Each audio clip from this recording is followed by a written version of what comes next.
আমাদের দেশের মানুষ এত ফটকা, মানে এত নাটকবাজ, কথা বুঝছেন? সৌদি আরবের রাষ্ট্রদূত ঈসার সাথে কি ধরনের পরকীয়া সম্পর্ক না জানি কি ধরনের কিছু একটা আছে, পরে রাষ্ট্রদূতের ব্ল্যাকমেইল করে এই ধরনের একটা মামলা দিছে এ মডেল মেঘনার নামে। এখন এই মডেল মেঘনা কিছুদিন জেলও ছিল, গ্রেপ্তার করা হয়েছে। জেলের থেকে বাইরে আসার পরে উনি একজন সেলিব্রিটি হয়ে গেছে। ওনাকে আগে কেউ চিনত না। উনি নাকি বাংলাদেশের কি ধরনের মেডেল কি উনি কি একটা পুরস্কার পাইছে, কিন্তু আগে ওনাকে কেউ চিনত না।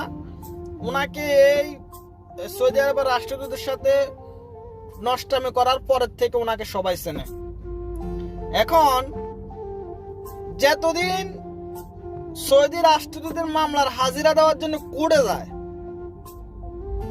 ধর্ম নিয়ে ব্যবসা শুধু হুজুররা করে না, এই মহিলা যতদিন মামলার হাজিরা দেওয়ার জন্য কোর্টে যায়, অতদিন আপনারা দেখবেন অতদিন কোরআন শরীফটাকে এভাবে বুকে নিয়ে হাজিরা দিতে যায়। আবার কিছুদিন গেছে নামাজি নিয়ে কিছুদিন গেছে কোর্টে, মিডিয়াকে দেখাবার জন্য আমি একজন সৎ মানুষ, আমি মিথ্যা কথা বলি না, এগুলা প্রমাণ করার জন্য। কিন্তু উনি অন্য সব সময় অন্য যে কোনো পার্টিতে যায়, যে কোনো জায়গাতে যায়, উনি আদা উলঙ্গ যায়।